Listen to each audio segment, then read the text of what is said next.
সবাই বলে কোনো ধর্মই খারাপ কথা বলে না। ইসলাম একই কথা বলে। কেন তার সমস্ত পৃথিবী তৈরি করতে 6 দিন লাগলো?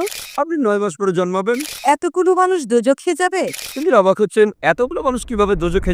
ইসলাম একই কথা বলে, তবে ইসলাম দেখিয়ে দেয় কিভাবে সেই অবস্থানে যাবেন যেখানে কেউ চুরি করে না।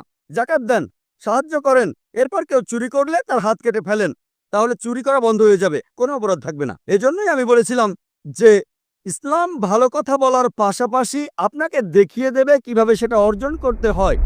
যদি সর্বশক্তিমান আল্লাহ যে কোনো কিছুই তৈরি করতে পারেন, কেন তার সমস্ত পৃথিবী তৈরি করতে 6 দিন লাগলো? বোন প্রশ্ন করলেন যে আল্লাহ যদি যে কোনো কিছু সৃষ্টি করতে পারেন তাহলে কেন 6 দিন সময় নিলেন। বোন, আল্লাহ যদি চাইতেন একদিনে সৃষ্টি করতে পারতেন, তখন আপনি বলতেন যে কেন একদিনে তৈরি করেছেন, 6 দিনে কেন নয়? কারণ আল্লাহ 6 দিনে এটাই বানাতে চেয়েছেন। কোরআন বলে যে আল্লাহ যা ইচ্ছে করেন তাই সৃষ্টি করতে পারেন। অনেক আয়াতে আছে, আল্লাহ বলেন কোরআনে সূরা আলে ইমরান অধ্যায় 3 আয়াত নম্বর 59, إن مثل عيسى عند الله كمثل آدم خلق من تراب ثم قال له كن فيكون। আল্লাহ আদম আলাইহিস সালামকে সৃষ্টি করেছেন যেমন তিনি যীশু খ্রিস্টকে সৃষ্টি করেছেন ধুলো থেকে, তিনি বলেন হও আর তা হয়ে যায়। আল্লাহ যখন কিছু সৃষ্টি করতে চান তিনি বলেন হওয়ার হয়ে যায়, তিনি ইচ্ছে করলেই এটা হয়ে যায়। আল্লাহ যদি ইচ্ছে করেন আপনি 9 মাস পরে জন্মাবেন, তাহলে আপনি 9 মাস পরে জন্ম নেবেন। আল্লাহ যদি চান 1 সেকেন্ডে, তাহলে মাত্র 1 সেকেন্ডেই।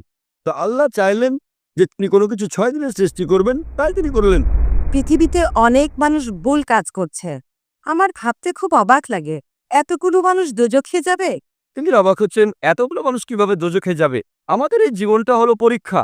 আপনারা যদি ভালো করে দেখেন যে নিচু গ্রেডের পরীক্ষাগুলোতে বেশিরভাগ ছাত্রী পাশ করে, তবে উপরের লেভেলে গেলে সেখানে পাশ করাটা কঠিন। উদাহরণস্বরূপ কোনো কঠিন পরীক্ষায় বসেছেন, যেমন মেডিকেল কলেজে ভর্তি হতে গেলে আপনাকে পড়তে হবে, খাটাখাটনি করতে হবে, পড়াশোনা করতে হবে। একইভাবে বেহেশতে যেতে গেলে এটা সহজ কাজ না, এটা মেডিকেলে ভর্তির চেয়েও অনেক কঠিন কাজ। তাই এটা আসলে পরকালের জন্য পরীক্ষা। যারা আল্লাহর নির্দেশগুলো মেনে চলবেন তারা ইনশাআল্লাহ বেহেশতে যেতে পারবেন। আশা করি বোন উত্তরটা পেয়েছে।